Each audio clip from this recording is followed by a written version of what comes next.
Whitney Houston, From Gospel to Glory, the untold rise of a legend.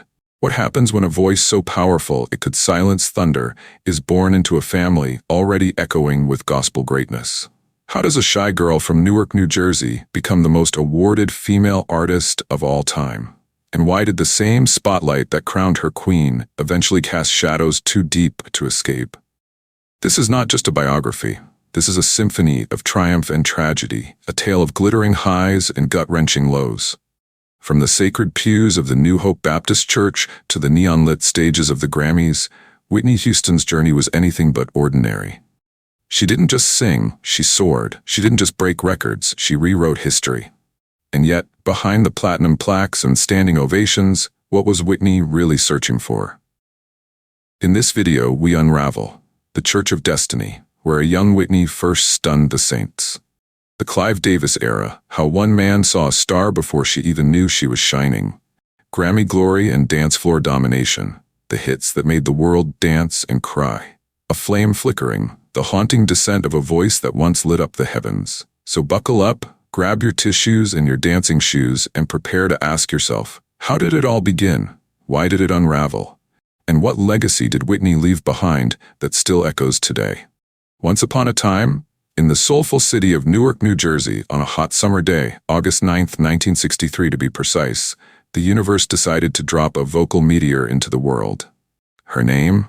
Whitney Elizabeth Houston.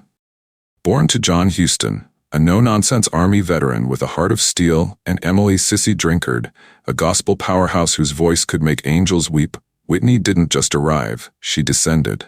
From the moment she cried her first note, probably in perfect pitch, it was clear. This baby wasn't going to be singing lullabies. She was going to redefine them. Her mother, Sissy, was already a legend in gospel circles, and her cousin, Dionne Warwick, was basically gospel royalty.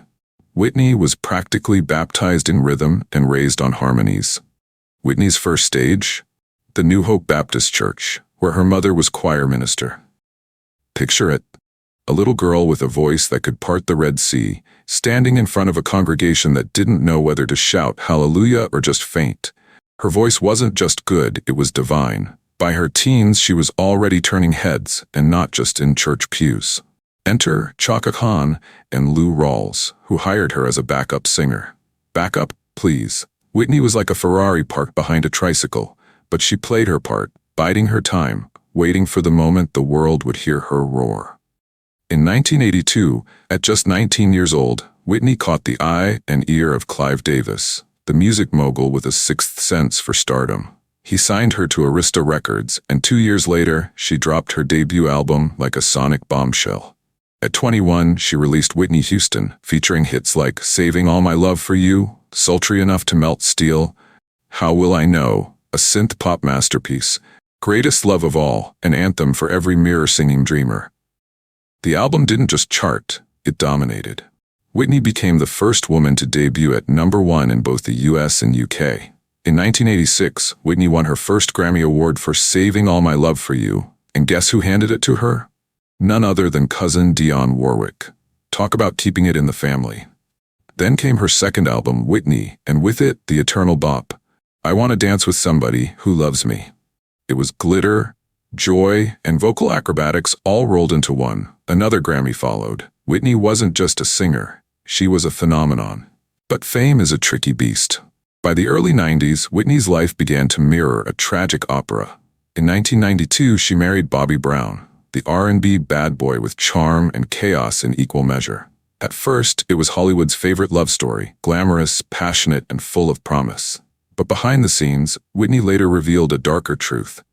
Emotional abuse, domestic strife, and a spiral into addiction. The industry was already swimming in drugs, and Whitney, despite her angelic voice, was not immune. Even as her personal life unraveled, her career soared. She starred in The Bodyguard, 1992, delivering the immortal I Will Always Love You, which stayed at #1 for 14 weeks. Then came Waiting to Exhale and The Preacher's Wife, each paired with soundtracks that proved Whitney could act, sing, and steal every scene. The 2000s were less kind. The reality show Being Bobby Brown gave the public a front-row seat to Whitney's chaotic life. The backlash was swift. To reclaim her throne, she released Just Whitney in 2002. But the magic was fading. The album didn't soar like its predecessors. In 2007, she finally divorced Bobby Brown. It was the end of an era, one filled with brilliance, heartbreak, and resilience. It was February 11th, 2012, a day that should have been glittering with sequins, high notes, and red carpet magic. The 54th Annual Grammy Awards were just hours away, and as tradition dictated, Clive Davis was throwing his legendary pre-Grammy bash at the Beverly Hilton Hotel. And who better to grace the party than his crown jewel, Whitney Houston, the voice that once made the world stop breathing. Whitney checked into her suite at the Beverly Hilton, ready to reclaim her throne. 2012 was supposed to be her comeback year. She had just wrapped filming on Sparkle, a musical drama that had fans buzzing, and rumors swirled that she might join the X Factor as a judge. The stage was set. The spotlight was waiting. But fate, cruel and cryptic, had other plans. Whitney's assistant, Mary Jones, left the suite to find her a dress for the evening's party. A gown fit for a queen. But when she returned, the scene was anything but regal. Whitney was found face down in the bathtub, unresponsive. The water was eerily still. The faucets were turned off. The glamour of the Grammys had turned into a grim tragedy. The Beverly Hills Fire Department arrived at 3:30 p.m. CPR was performed, hope flickered. But at 4 p.m., Whitney Houston was pronounced dead. The world lost not just a singer, but a soul whose voice had once soared above every storm. On March 22, 2012, the Los Angeles County Coroner's Office released its findings. The cause of death? Accidental drowning, with cocaine intoxication and heart disease as contributing factors. But the details were haunting. 12 bottles of prescription medication were found in the room. Drug paraphernalia, including a spoon with a white crystal-like substance and a rolled-up piece of paper, was scattered near the tub. Her driver's license and some prescription drugs were missing from her brown bag. Traces of marijuana, Xanax, Benadryl, and Flexeril were found in her system, though only cocaine was deemed responsible for her death. An open bottle of champagne and 2 beers sat in her bedroom, silent witnesses to a night that never came. To this day, the circumstances surrounding Whitney's death remain clouded in mystery. Why were the faucets turned off? Why were items missing? Was it truly an accident or something more sinister? Theories abound, from foul play to tragic misjudgment, but none have pierced the veil of certainty.